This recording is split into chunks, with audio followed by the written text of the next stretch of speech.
seeing clear skies all across the triangle. I think it's time now to get an update on the tropics, though, Elizabeth. That's right. So we talked about Gabrielle a little bit earlier in the newscast, but we'll go into a little bit more detail. It's undergone rapid intensification this morning. The 5 o'clock advisory had winds at 90 miles per hour, and then the 11 o'clock advisory, actually, I take that back. They had an intermediate 9 o'clock advisory where the winds were 120. So that was a huge jump, and it may jump to Category 4 this afternoon. One piece of good news with this storm is it continues to turn north, moving away from the East Coast and moving away from Bermuda. Now, Bermuda will have some impacts, but it's not going to have the full force of a Category 4 storm moving over it. And I'll show you that coming up with the track. A couple of other 40 to 70% chances of development. Those look like they'll also most likely curve away from land. This one has a 30% chance. That one's the 70%. And then, of course, boy, you can't miss Gabrielle. We'll zoom in a little closer. Well-defined eye here. And here's Bermuda. So definitely some of the outer rain bands. So they're going to see some rain there. They'll see some gusty winds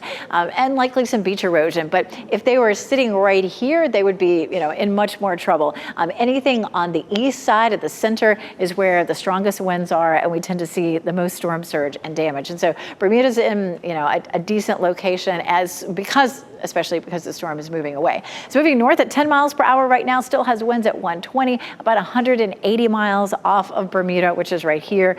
Notice how by later this afternoon, it goes to Category 4, but then back to 3, and then as it moves out into the cooler waters of the Atlantic, it will begin to dissipate. Here's a look at, again, the 40% chance here, most likely staying off of the Bahamas, and then this one is 70% chance. That one may have a better chance of affecting Bermuda, but we'll watch those if they develop, and we'll show you the forecast paths. This is a live look at Fenton and Cary. Looks beautiful there. Lots of sunshine, some high thin clouds. A lovely, lovely afternoon to be outside. It feels wonderful out there. What we'll see over the next couple of days, though, is a big warm up. Our winds will start to shift to southerly, southwesterly. It'll be hotter, more humid ahead of the front, which is pretty typical.